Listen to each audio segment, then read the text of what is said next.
The private luncheon with Duke Richard was unexpectedly delightful. Conversation flowed easily, weaving from art to literature to philosophy, and I found myself genuinely enjoying his company. Unlike the men of his class, Richard was thoughtful and original, challenging prevailing opinions rather than echoing them. As he returned me to Harrington House, he asked quietly, "Might I call on you again tomorrow?" Without hesitation, I answered, "Yes. I should like that very much." Even I was surprised at how readily the words left my lips. His warm, genuine smile lingered in my mind long after I stepped into my home, facing the inevitable questions from my family about the outing. That evening, Edward cornered me in the library, his expression troubled. "Isadora, what exactly is transpiring between you and Blackhurst? The entire town is talking." I admitted I was unsure myself. Edward repeated his concerns skeptically. The man was openly courting me after 15 years of rejecting every suitable match. Was it possible he could truly be interested in me, a spinster of 40? I turned to face him.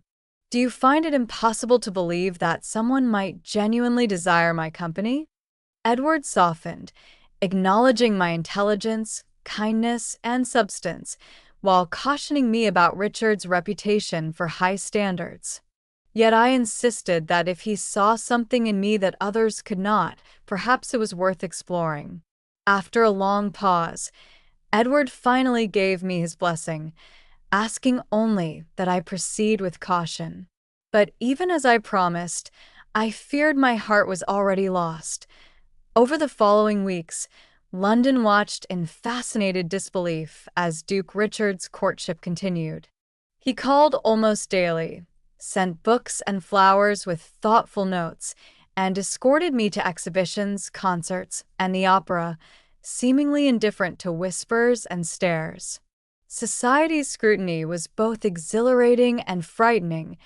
After decades of living quietly in the background, I was suddenly at the center of attention. Every gown, hairstyle, and word was examined. Lady Winfield speculated it was a wager, while Charlotte reassured me that Richard chose me for himself, not for amusement. Indeed, his attention felt deliberate and sincere, and my heart could not help but respond. The opera was a turning point. Seated in Richard's private box, I felt the eyes of the audience upon us, yet he remained close, protective, and attentive. Even under the weight of observation, I felt strong, bolstered by his presence.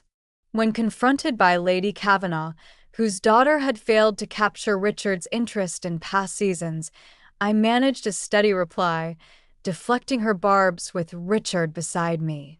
His hand briefly on mine reminded me that I no longer had to face society alone. Later, he invited me to Blackhurst Manor for his spring house party, a gesture that could not be mistaken for mere politeness. Accepting it would signify the seriousness of our connection, and looking into his steady gray eyes, I could not refuse. Home, I informed Edward of the invitation.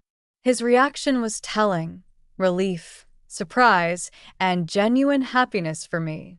"If this is what you want, Isadora, then you have my full support," he said, squeezing my hands. His words confirmed what I already suspected. This was no fleeting fancy. Richard's intentions were sincere, and the choice was mine to embrace. The weekend at Blackhurst Manor arrived, and I traveled in Richard's carriage with Charlotte. The Palladian mansion exceeded every expectation, grand yet warm, with soaring ceilings, marble floors, and ancestral portraits. Richard's attention to detail, from the East Wing rooms to the rose garden views, revealed a side of him few had seen, a man deeply connected to his home and heritage. He guided me through the grounds with evident pride, speaking passionately about the estate and the responsibility it represented. I began to see not just the Duke of Blackhurst known to society, but the man beneath the title, a man who valued history, beauty, and, unexpectedly, me. Dinner was an intimate revelation. Seated at Richard's right hand, I found myself at the center of genuine conversation with his closest friends and family. They engaged me on literature, politics, and art, treating my opinions with respect rather than polite dismissal. Richard drew me into discussions, showing that he valued my intellect and presence. Later, in a private moment, he admitted that he had brought me there to see myself as he did, not as society had labeled me, but as a remarkable woman. His simple words warmed my cheeks, confirming that his regard was sincere. In that first evening at Blackhurst Manor, I glimpsed a life beyond society's limitations, a life where I was not merely a spinster but a woman seen, valued, and admired for who I truly was. The morning after our arrival at Blackhurst Manor dawned clear and mild, a perfect spring day. Richard appeared promptly at my door, offering his arm for a walk across the estate. The sprawling grounds revealed a side of him London rarely glimpsed, a man deeply connected to his home, its history, and the people who maintained it. He spoke of Blackhurst not as a symbol of wealth, but as a responsibility, a privilege stretching back centuries. His passion, unguarded and sincere, made me see the Duke in a new light, not as a title to be courted, but a man who valued heritage and purpose. We strolled along stone paths, past swans gliding on still lakes, and paused at a bench overlooking the gardens. "You must understand this part of me," he said softly. "This is who I am, beyond the dukedom and the public eye." The vulnerability in his gray eyes touched me deeply. I had never imagined the Duke, so measured and formidable in society, could reveal such a personal side. For the first time, I saw the man who sought not admiration, but genuine connection, and perhaps he saw the same in me. Yet I could not suppress a question that had weighed on my mind. "Richard, are you certain about this? Society expects a duke to marry a young woman, one who can bear heirs and manage a great household."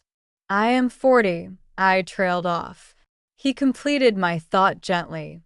While an heir was desirable, it was not his priority. What he sought was a companion whose conversation he enjoyed, whose presence brought him peace, someone who saw him as he truly was. My heart quickened at his words. Finally, after years of cautious hope, my fears and reservations began to dissolve. Over the following days, our connection deepened. We dined together with his closest friends and family, and I was surprised to find genuine interest in my opinions. At the table, the usual formality of London society was replaced by thoughtful conversation. Richard deferred to my thoughts, asked for my perspective, and drew me into discussions that ranged from literature to politics. I realized that in his world, my voice mattered not because of social standing, but because of who I was. Each exchange, each small gesture, strengthened my sense of belonging and affirmed that Richard valued me as a partner, not a prize. Evenings brought moments of quiet intimacy. We walked the gardens under the moonlight, discussing dreams, regrets, and shared values. In these private interludes, I glimpsed the tenderness beneath Richard's commanding exterior, a warmth he revealed only to me. One evening, as we paused beside the estate's small lake, he pressed my hand to his chest and spoke of the women he had encountered over 15 years of courtship. Each had impressed society, but failed to connect with him. And then there was me. I was different. I saw him, not the title. I felt seen in a way I had never before experienced. Yet, despite this growing intimacy, society's expectations hovered at the edges. I worried how whispers and judgment might affect our bond. "Let them talk," Richard said with quiet intensity. "I have never governed my life according to society's expectations. I see no reason to begin now." His conviction reassured me, and I understood that our connection could not, and would not, be constrained by the conventions of London. The turning point came on the stone bridge overlooking the lake. Richard's demeanor was uncharacteristically nervous. Reaching into his coat, he withdrew a small velvet box. My breath caught as he knelt, revealing a magnificent emerald ring surrounded by diamonds, an antique heirloom that had belonged to his grandmother. "Isadora Harrington," he said, voice rich with emotion, "you have brought light into my life. Will you do me the extraordinary honor of becoming my wife?" The sincerity in his gaze left no room for doubt. I was overwhelmed, my heart full, my long-dormant hope awakening into joy. "Yes, Richard, I will marry you," I whispered, my voice trembling with certainty. He slid the ring onto my finger, a perfect fit, and pressed a gentle, reverent kiss to my lips, a promise sealed in tenderness and devotion.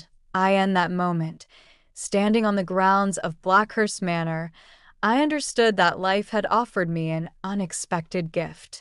At 40, after years of quiet resignation, I had encountered someone who saw my true worth, who valued character over youth, wisdom over beauty. Richard's devotion was unshakable, and I realized that I had found not just love, but a partner, a man with whom I could share a life built on mutual respect, admiration, and genuine affection. The remainder of the weekend at Blackhurst was a revelation. I was welcomed into Richard's inner circle, treated with warmth and sincere interest, and the sense of belonging I had longed for all my life became real. Each day, from leisurely walks through the gardens to intimate conversations over breakfast, confirmed the depth of our connection. I began to see the possibilities of life anew, a partnership defined not by expectation, but by choice, shared values, and heartfelt commitment. In Richard's presence, I was not simply the spinster society had labeled me, but Isadora, seen, appreciated, and cherished for exactly who I was. Following Richard's heartfelt proposal at Blackhurst Manor, I returned to London with a sense of elation tempered only by curiosity about society's reaction.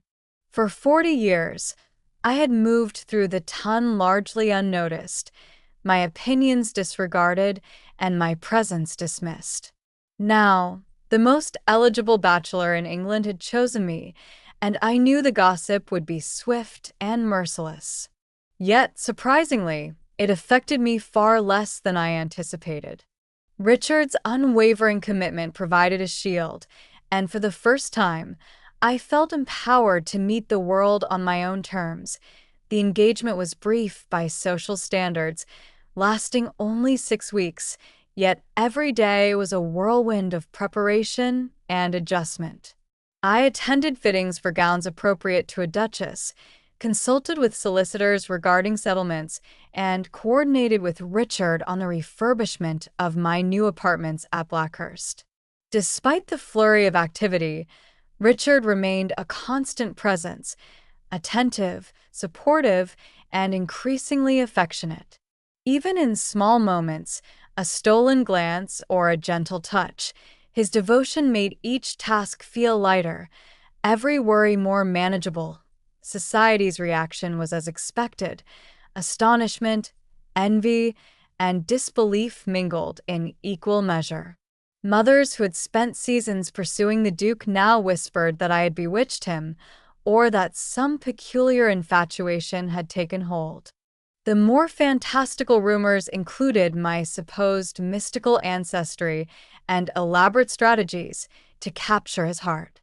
Charlotte, ever the loyal sister-in-law, dutifully reported each outrageous claim with a mixture of dark humor and indignation. I listened, smiling quietly. "Let them talk," I repeated Richard's words, finding their truth comforting. The opinions of others had never defined me, and now they mattered even less. Amid the societal storm, I found solace in private moments with Richard. Early mornings spent walking the gardens, evenings in the library discussing literature or politics, and the quiet intimacy of our conversations built a foundation far stronger than any public approval could provide. With each interaction, I discovered facets of his character previously hidden from the world: his capacity for patience, his subtle humor, and the unwavering respect with which he treated me.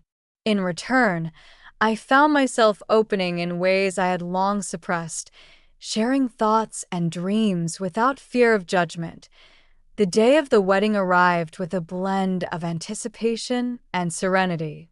St. George's Handover Square, chosen for its grandeur, was filled to capacity. I knew many attendees were present not to celebrate our union, but to witness what society deemed a spectacle: the Duke of Blackhurst, marrying a woman twice past her societal prime. Yet as I walked down the aisle on Edward's arm, all whispers faded. My eyes sought Richard's, tall and commanding at the altar, his expression transformed by joy and devotion. In that moment, nothing else mattered. The vows we exchanged were heartfelt promises of partnership, fidelity, and mutual respect. When Richard slid the gold band onto my finger to join the emerald engagement ring, I felt the full weight of our commitment and the freedom that came with it. The reception at Blackhurst House that followed was a delicate balance of warmth and societal scrutiny. Richard's inner circle welcomed me with genuine affection, while the broader society displayed polite curiosity tinged with skepticism. Yet I moved through the afternoon with a serene confidence, buoyed by Richard's steady presence. Each shared glance or whispered remark from him reminded me that we had already created a private world, one insulated from the judgments of others. Life quickly settled into a rhythm of domestic happiness. The miracle of my pregnancy, occurring just months after our wedding, silenced the remaining skeptics. Our son, James Edward Richard Vallemont, born healthy and strong, embodied the joy and possibility that had defined the past year. Holding him in the nursery at Blackhurst Manor, Richard remarked softly on his eyes, while I laughed at his stubbornness, traits already apparent in our little heir. In those quiet evenings, cradling our son and sharing tender words with Richard, I fully realized the magnitude of my happiness. It was a joy that had once seemed impossible, yet now defined my everyday life. Through engagement, preparation, and the early months of marriage, I learned that love was not a matter of youth or social expectation, but of genuine recognition and shared values. Richard and I had navigated the turbulence of society's whispers, emerging stronger and more united. At 40, I had found not just marriage, but a partnership founded on admiration, respect, and true affection, a love story that defied convention, survived scrutiny, and promised a future filled with hope and shared purpose. Life after our wedding unfolded like a dream I had never allowed myself to imagine. Richard's devotion never wavered. He was as attentive, considerate, and loving as he had been throughout our courtship. For the first time, I felt truly seen, not as a spinster, nor as a subject of gossip, but as Isadora, a woman valued for her intellect, her character, and her presence. Our home at Blackhurst Manor, both the estate itself and the domestic world we built within it, became a haven, a place where societal expectation held no sway and genuine connection flourished. Even within the gaze of the Ton, our marriage began to transform perceptions. Whispers of scandal gradually softened into admiration.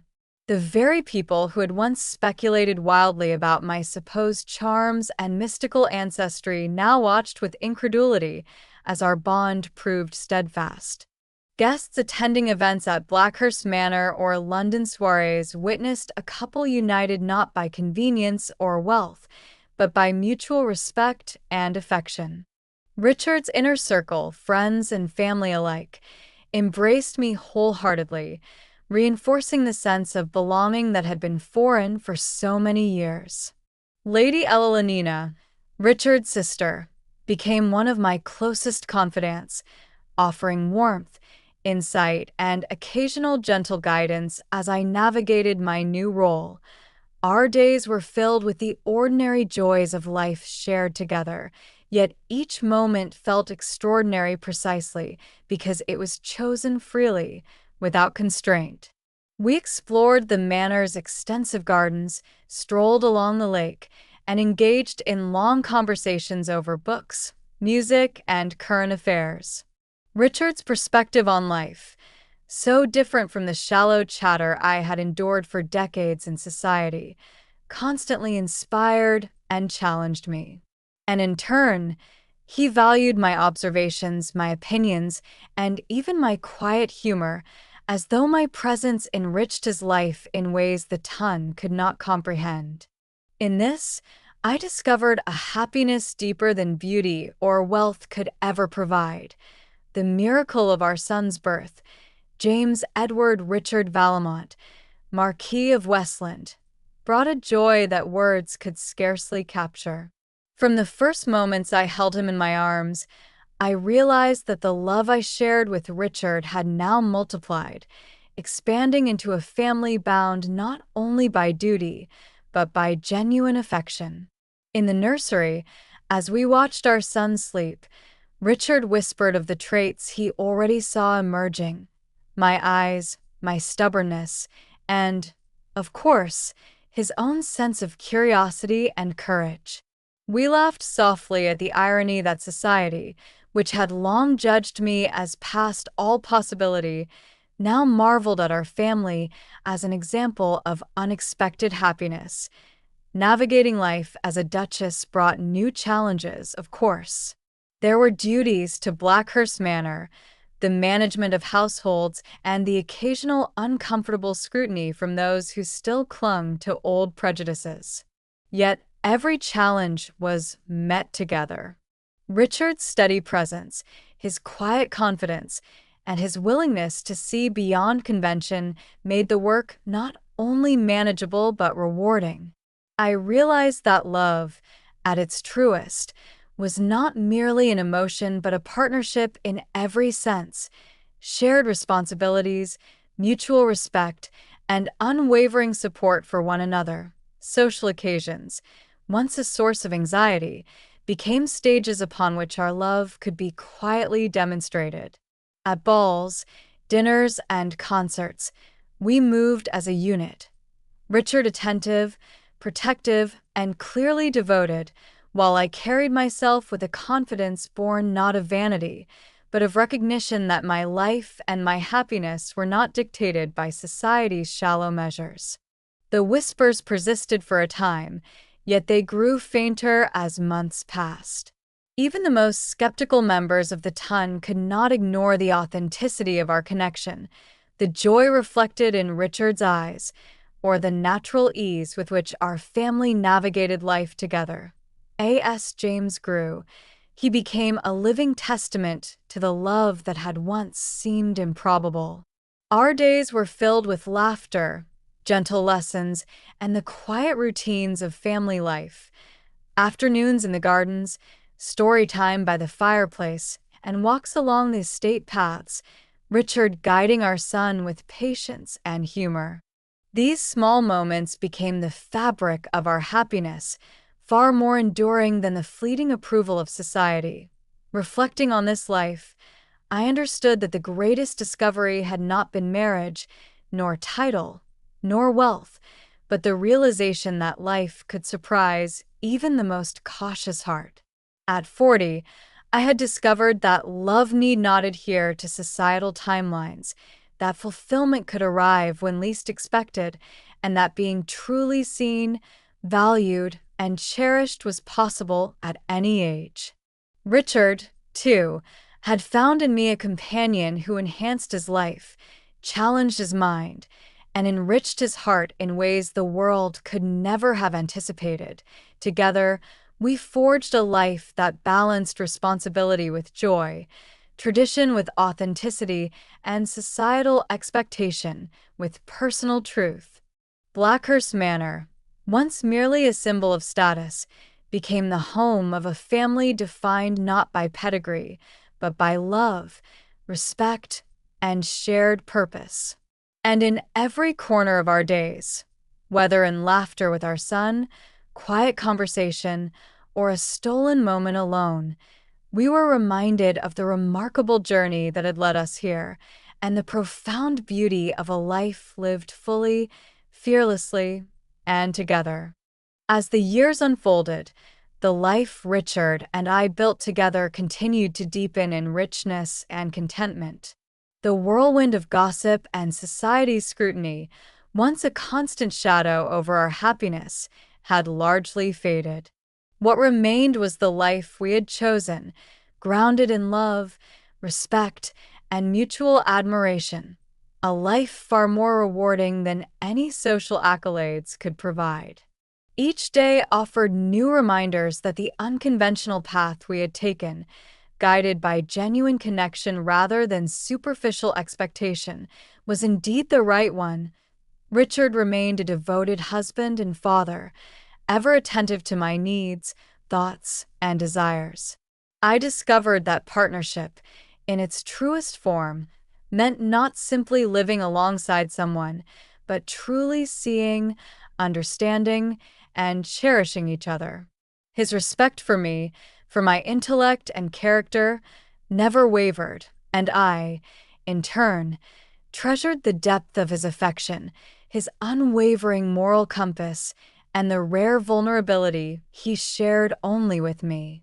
In his presence, I was free to be wholly myself, a freedom I had rarely known before. Our son, James Edward Richard Valmont, grew to be a curious, intelligent, and spirited child. Watching Richard with him was a constant reminder of the joy and wonder a family can bring. We nurtured James with the values we held dear: compassion, courage, and a respect for knowledge and culture. In teaching him, we also reflected upon our own lives, the trials, disappointments, and long years of waiting that had shaped us, ultimately leading to the happiness we now enjoyed. Each shared smile, each bedtime story, and each quiet evening together reinforced the extraordinary journey that had begun so unexpectedly. Society, initially scandalized by our union, gradually came to recognize the authenticity of our love. The whispers of incredulity transformed into admiration as the years passed. Even the most skeptical members of the Ton could not deny the evident bond between us, the mutual respect, and the joy we radiated. Where once I had been overlooked, dismissed, or underestimated, I was now regarded with esteem, not because of my youth or wealth, but because I had proven my worth through intellect, dignity, and character. Richard often reminded me that it had never been society's opinion that mattered, only the recognition of our true selves by one another. And reflecting on my life, I realized that the greatest truths were those that transcended titles, wealth, and convention. Love, when genuine, recognizes no boundaries of age, beauty, or societal expectation. Happiness can arrive at any stage of life, often when one least expects it. Richard's devotion, our shared joy, and the family we created were proof that patience, self-knowledge, and resilience are far more powerful than the fleeting opinions of the world. I had spent decades waiting, not realizing that the wisdom I had cultivated through years of reflection and endurance would one day draw the right person to me, someone capable of seeing beyond appearances and valuing the essence of who I truly was, even in moments of quiet reflection, whether walking the gardens of Blackhurst Manor or sitting by the fireside as evening shadows lengthened. I found myself marveling at the life we had forged. It was extraordinary not because it followed society's expected path, but because it followed the path of authenticity and courage. Richard, once reserved and guarded, had found a companion who complemented him in every sense. I, once resigned to invisibility, had found a partner who celebrated my existence, intellect, and spirit. Together, we had created a legacy defined not by titles or gossip, but by love, partnership, and the joy of a life fully embraced. Our story, shared with those who knew us, became an inspiration, not merely a romantic tale, but a lesson in courage, hope, and the enduring power of genuine connection. I often reflected on the years when I had believed love might never come, only to find that life reserves its most profound gifts for those who have lived fully, learned from experience, and maintained faith in the possibility of happiness. The whispers of society faded into irrelevance, replaced by the laughter of our son, the warmth of Richard's hand in mine, and the quiet certainty that we had found in each other a love both rare and enduring.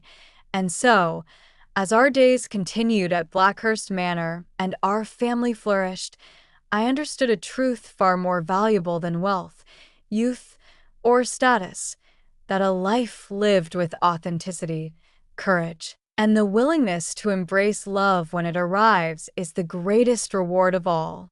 At 40, I had discovered not just marriage, not just a title, but a life of profound joy, meaning, and belonging. Richard had discovered, in me, a companion whose loyalty, intellect, and heart enriched his life in ways he had scarcely imagined possible. Together, we proved that love, true unbounded love, does not conform to convention or age. It simply is. And in embracing it fully, we found a happiness that would endure for the rest of our lives.